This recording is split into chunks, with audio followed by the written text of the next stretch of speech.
Why did the Tories implement Ed Miliband's manifesto during the Parliament that's just finishing? Well, the Conservatives did what was fiscally responsible. We've taken down Labour's deficit from 10 or 11% of GDP down to 3% today. That's not the question. So the question was, why have you implemented Ed Miliband's rather than your own goals? Well, to be honest, set at the last. It's only 2 years. You went into that campaign with a lot of promises. You're about to come into this one. You're going to attack the Labour Party on the same grounds. I'm just asking why you implemented their policy than your policy. Well, we now know that's what you did. I don't think Labour even had the first intention of implementing that policy. Every single measure Doesn't we've matter. taken... You've implemented their policy. We've got the deficit down from a peak of 10% to 3% of GDP in quite difficult economic circumstances is an incredible achievement. By difficult economic circumstances, I mean the turbulence in the Eurozone, our biggest export market. I'm talking about the last 2 years. In China. We've had an election since the turbulence in the Eurozone. We elected you on the basis of a manifesto and the basis of the criticisms you made of Ed Miliband, and you have implemented the Ed Miliband fiscal strategy. At the time, many people said, your fiscal plans lacked credibility.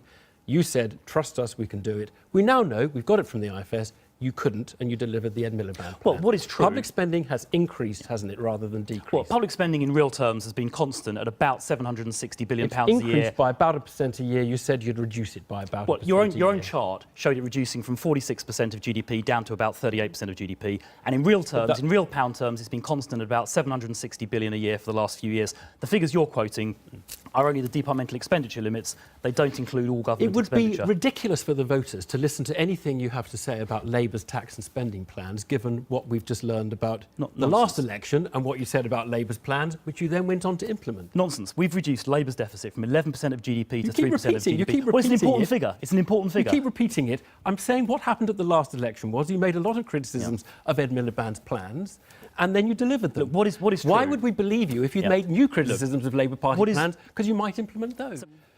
Does the deficit still need attention? Should getting the deficit down, it is higher than our average, historical average, the debt to GDP ratio is high, should getting the deficit down be a goal of the next government?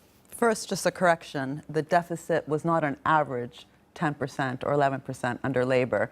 Governments around the world after the financial crisis basically saved the capitalist system. You're picking a particular number that was during a year right after the financial crisis. That's what we inherited. That was 1 year when government saved the capitalist system. Anyway, deficits matter, but what matters is what you're actually spending on. So, you know, the figures you just showed before are incredibly telling.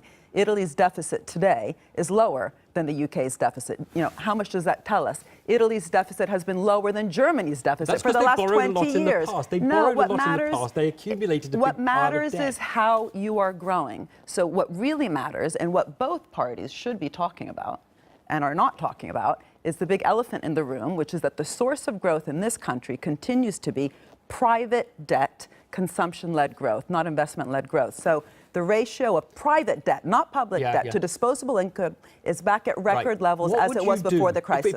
First of all, you need long-term growth. How do you achieve it? You want a plan for the country, whether that's, you know, Germany's Energiewende policy, which if you look at what they're doing, it's not just capital expenditure, it's not just innovation and infrastructure, it's also a particular type of, you know, spend that you could call, you know, consumption spending, trying to change demand, for example. Norway. Why are 30% of Tesla cars being sold in Norway? Because they're actually focusing on a particular type of consumption. So this false dilemma, should we spend on nurses or infrastructure? You see, I think a lot of people will worry if they hear you say, well, it's a false question if you look at the... No, but Evan, your data that you showed before shows that it's a false question. There's plenty of extremely weak countries that have low debt to GDP ratios. What does that tell you? The Conservatives will be responsible. We have been responsible. We'll continue that. And the more irresponsible, unfunded promises we hear from Labour to be paid for by our children. So you're going to make an issue of it. Go on, you have a last word, Marianne. Economic policy has reduced how much we're spending on education. Is massacring.